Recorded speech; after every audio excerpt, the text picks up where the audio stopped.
What's good? It's your boy Fanon. I'm on the subject for the week, which is the heavyweight champion, the heavyweight division, Deontay Wilder, Anthony Joshua, Joseph Parker. And of course, there's a fight going to go on this weekend where Anthony Joshua, the WBA and the IBF heavyweight champion, is going to fight Joseph Parker, who's the WBO heavyweight champion. And the person that will not be in attendance is Deontay Wilder, who is the WBC champion. Now, I have this picture on the screen here, and the guy, if people are from the UK who don't know who this guy is on the other side of the screen, that's Dave Chappelle. And I'll bring in why Dave Chappelle and Dave Chappelle's circumstances are similar to, but at a much grander level than what Deontay Wilder is experiencing now.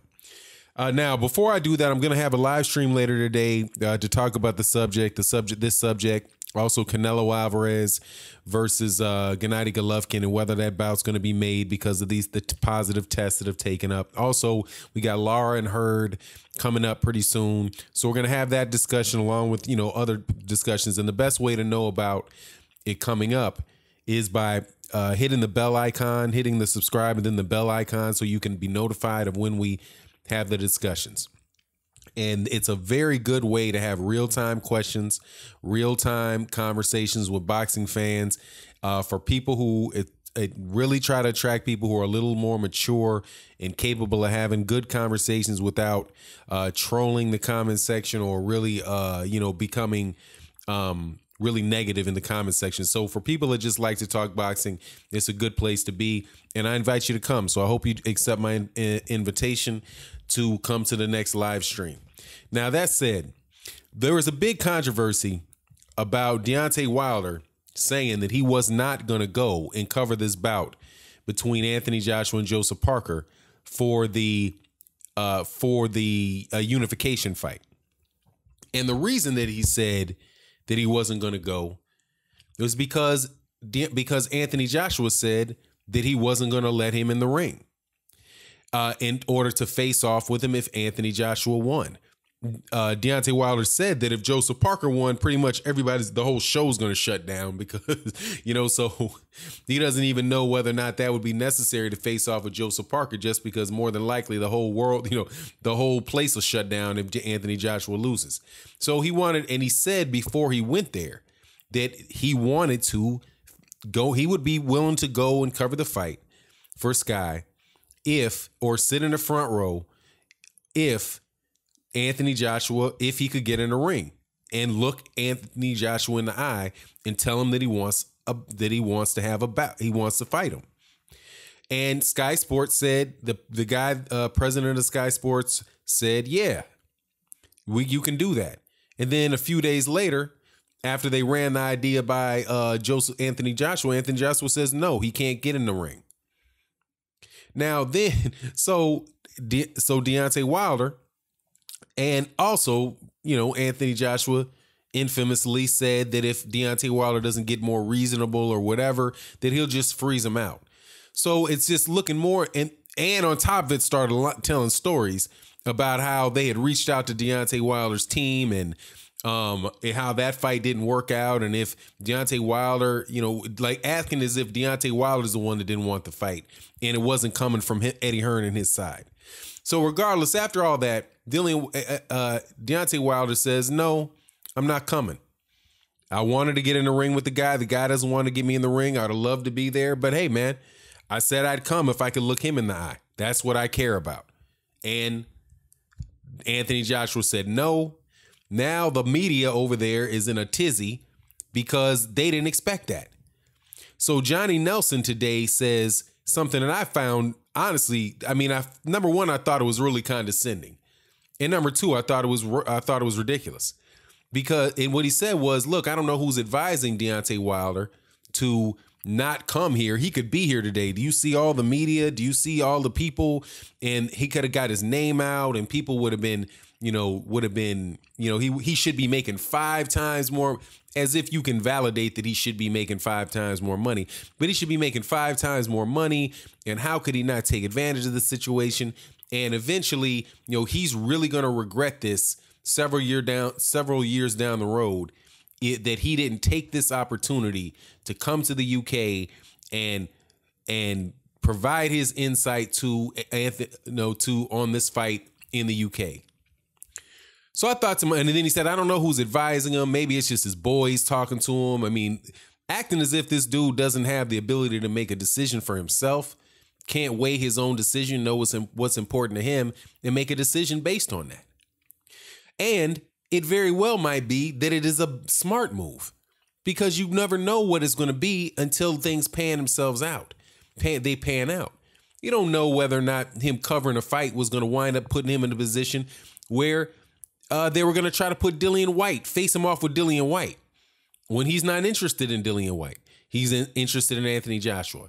Even and then they'll put in the same conversation. Well, I don't know why he wouldn't take $4 million. That's more money than he'd ever have. I mean, isn't that what it is? It's prize fighting. I mean, God, dog, man, you got to be dumb not to fight Dillian White for $4 million. That's more money than you've ever made. And there's more people in the UK to see you, and enter Dave Chappelle. Dave Chappelle, for the people that don't know, used to have a show called The Dave Chappelle Show. And it was on a network called Comedy Central. And it was a very, very popular show.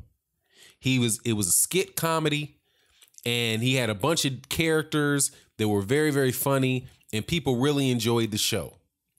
But as the show went on from season 1 to season 2, it became more and more like a stereotype, like black caricatures.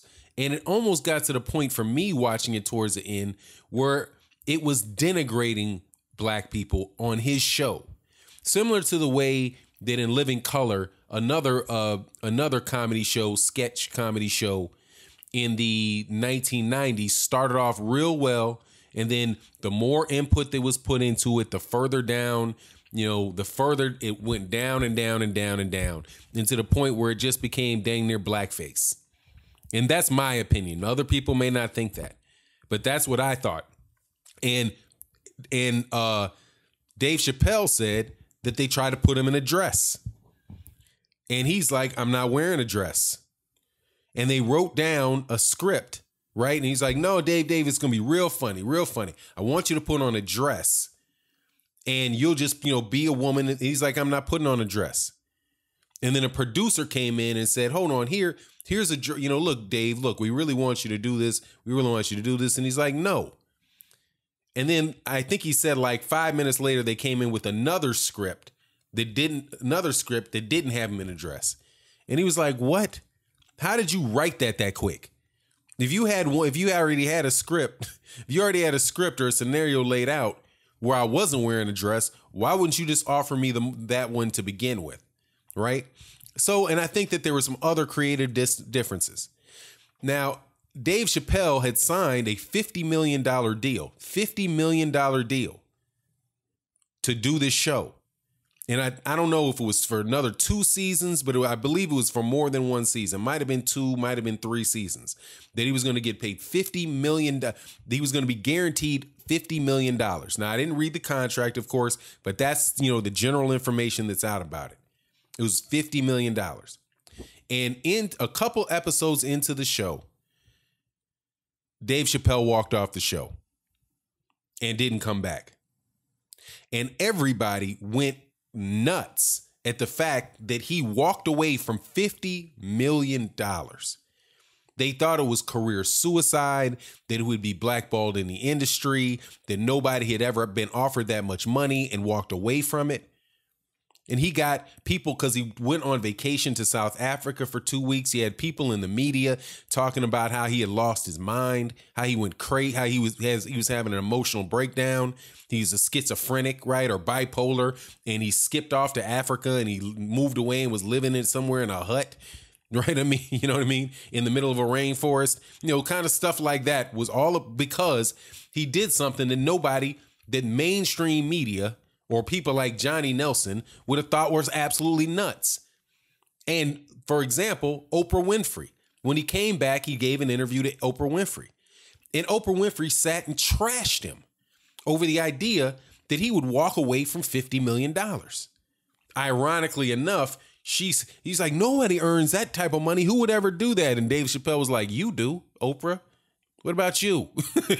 Then anyway, he got kind of smart with her. But, Oprah tried to set him up, played that whole thing, right? Everybody thought he was bananas, thought he was nuts for doing that.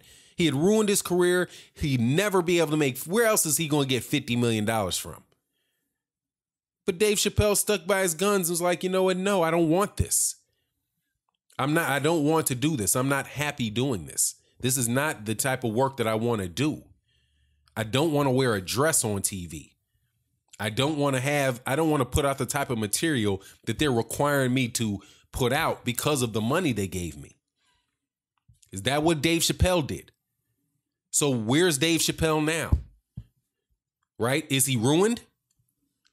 Did he ever find work again?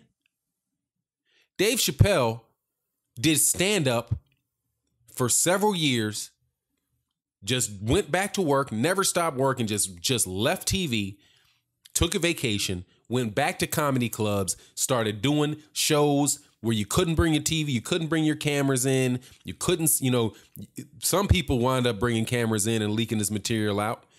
But he just went on about his business, working and doing what he did before he got famous, doing stand-up comedy, what he liked to do. He had enough money. He was on the David Letterman show, and he cracked a joke at the end of the statement. But the gist of his statement was, look, I got $10 million. If I have $10 million in the bank and I'm sitting here and I'm eating the same entree as a guy over there that's got $100 million, what's the difference?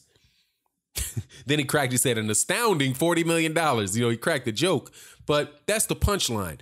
His point was that, look, man, I did what I wanted to do. I did what I thought was right. And hey, everybody, if I make a mistake, I have to live with the mistake. But I didn't want to do that. And he walked away from $50 million. For a couple seasons, maybe 3 seasons, over 3 years, $50 million. That's a ton of money to walk away from. That's much more to walk away from than a press conference where Dillian White might walk up on you. That's nothing that Deontay Wilder gave up compared to what Dave Chappelle gave up.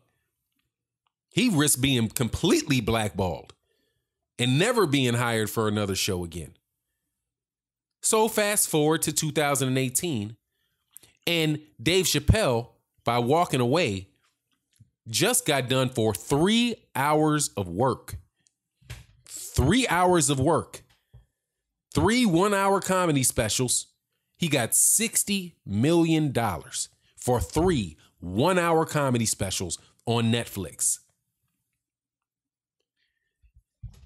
That's like $20 million an episode. And he didn't have to wear a dress.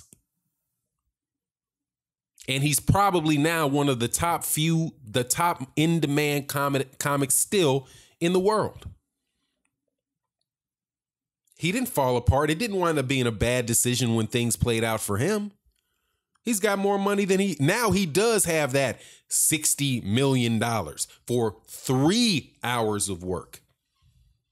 And he can do 3 more next year or the year after that. And he's his own boss, and he can tell the jokes that he wants to tell. He can say what he wants to say, and he didn't lose a thing. In fact, he gained reputation from people from standing by what he thought was right. When he started the Chappelle show, he was writing jokes and doing things that he thought was funny.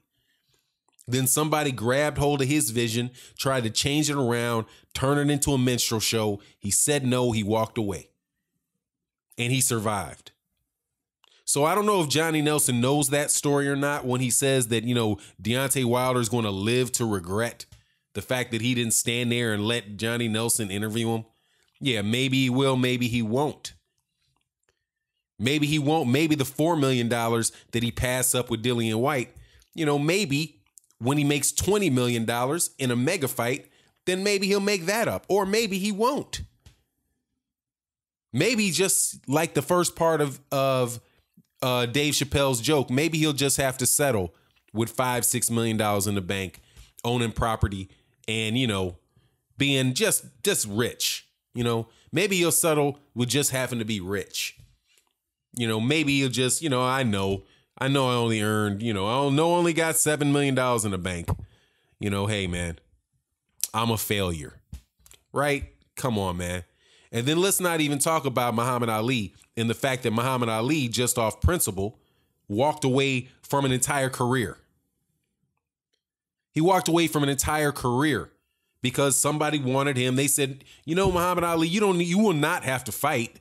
All you got to go over there is get in a ring and throw punches for the troops. That's all you're going to have to do. It's not like you're going to have to be in the out there on the front lines. All you got to do is throw punches. Box, shadow punches, sign pictures, encourage the troop. We'll just have you perform for the troops. We'll never have you anywhere near a war zone. You'll be completely protected. And he's like, no. And what happens? 3 years of him losing he gets stripped of the heavyweight title. He gets blackballed for 3 years. His career is absolutely in a hole. He loses a ton of money. What happened to Muhammad Ali when he stood on principle? Died a very, very wealthy man. Died a very, very wealthy man. Family ain't worried about a thing financially. All his kids, when he passed, got $8 million. It's Muhammad Ali did that. Wonder if Muhammad Ali, what were they saying about Muhammad Ali when he did that? He's crazy. He's crazy. He's ruined his career. Who would ever do that? Joe Louis did it. Isn't that what Jackie Robinson said? Jackie Robinson said it about him. I think George Foreman, in the midst of this was waving his flags around, all that. Ali turned out okay. Unfortunately, the health issues. But come on, man. This is far from something on that level. This is a guy not showing up to a press conference. That's all Deontay Wilder did. He didn't show up to a press conference. Big fucking deal. What was he going to get out of it? He was going to get out of you guys taking a bunch of people taking pictures of him, right? Taking pictures of him, asking him questions. I don't even see how he lost that, because you still got the same people asking questions of him. You got the same people bringing up his name. You got articles in CBS, by the way, just this morning. CBS, this is one of our biggest channels.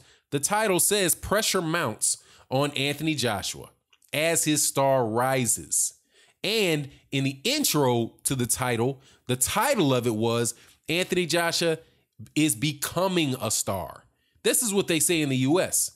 They talk about the pressure mounting on him because of Deontay Wilder. They're referring to this championship of Anthony Joshua in the United States as a semifinal. That's what the CBS News reported today. They called it a semifinal. As if we don't care about them belts. We want to see whether or not Anthony Joshua is going to fight Deontay Wilder. That's established. He's already there. He's already the guy that stands there okay to take, that can get the fight with Anthony Joshua. And if he gets the fight with Anthony Joshua, and it's as big as it could be, and he beats him and gets another one, he might make 10 times more money than he got with Dillian White. And because he didn't show up, he doesn't have to deal with questions about him saying anything about fighting Dillian White. So, just be careful. I hear Johnny Nelson when he's saying that, but what Johnny Nelson's really doing is saying, hey, I'm upset that I can't talk to him. I'm upset that I can't talk to him. Eddie Hearn's like, I'm so upset that I can't talk to him. I can't get in his face and clown him. I can't get him to do what I want him to do. Well, I think Deontay Wilder's doing just fine. Deontay Wilder already reached his career goals. He came into boxing late in life, left football and basketball, and picked up boxing so that he could get enough money to take care of his daughter, who's sick. Just like he was willing to give Luis Ortiz a chance to make a good amount of money so that he could take care of his daughter who was sick. And then he did it doubled up and said, look, I'll fight Dillian White if Dillian White fights Luis Ortiz. Give Luis Ortiz that money. You want to give somebody $4 million to fight Dillian White? Give it to Luis Ortiz. Get Luis Ortiz $2 million to do it, and then I'll fight Dillian White right after that. And I won't freeze him out or anything. But hey, man, maybe Deontay Wilder will come to regret something, but I doubt he's going to come to regret not showing up to a press conference where he winds up getting more press by not showing up than when he actually did show up. So, no, it is what it is. That's my thoughts on it, and I'm out. Peace.